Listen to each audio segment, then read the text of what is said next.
Hey everyone, welcome to video number 2 in my 8-part series about effective communication tips for leaders. In the first video, I talked about why on earth I'm doing this 8-part series in the first place, and I shared a pretty daunting statistic, which is more than 90% of employees say that their leaders lack communication skills. In this video, I'm giving you the first tangible tip that you can use as a leader, especially if you have several staff members as part of your company. And the great thing about this first tip is that you can do so in person or virtually. This tip is called the Huddle. So what is the Huddle?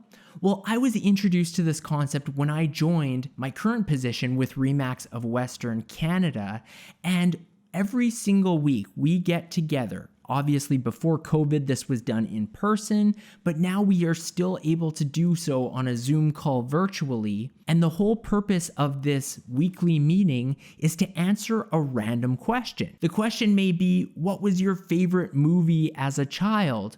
Or what is your favorite restaurant in the city to eat at? Or what is one place you've always wanted to travel but never been to? You might be thinking these questions aren't really related to the job or work, but that is the beauty of this exercise because it allows employees to step away from the day-to-day rigor of their jobs and start to think outside the box, and you learn an incredible amount about the people you work with when you talk about topics like this. Many people are passionate about these types of subjects and really will go into depth of why they love a certain restaurant or why a movie was always their favorite as a child. And every week you start to learn more and more about the people that you work alongside. Now in this video, I am going to give you a tip, a bonus tip of how to level up, because I believe the Huddle is a great thing to introduce to your company if you're not already doing something like that.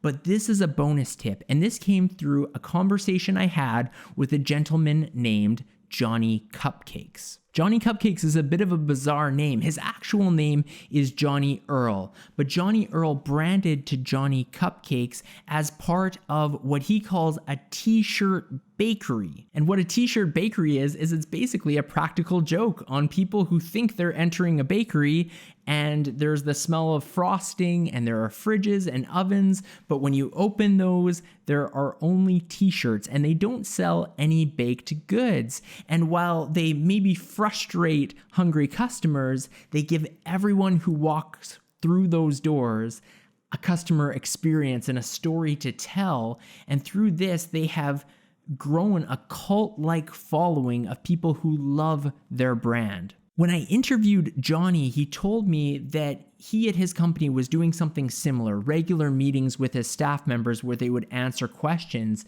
And in one of these particular meetings, he asked all of the staff what their favorite Christmas gift was growing up. Just answering that question excited the staff. They thought about all of those nostalgic gifts that they got as a child, and as each person answered, you could tell that it was tapping in to really fond childhood memories. But what they didn't realize was that their boss, Johnny, was actually taking note of all of their answers. So this happened in July, and over the next several months, Johnny sourced all of those gifts, all of those favorite childhood gifts. He found them on eBay, sometimes through garage sales, all of these random places. He put in a lot of effort.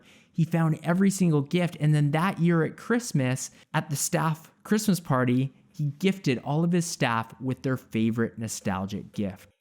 Some of his employees cried. I mean, here was a boss who not only took the time to listen, but actually went and delivered, actually went and found those gifts totally unexpected. And I shared a stat earlier in this video that 90% of employees say that their leaders lack communication skills. How many of Johnny's employees on that day do you think said he lacked communication skills?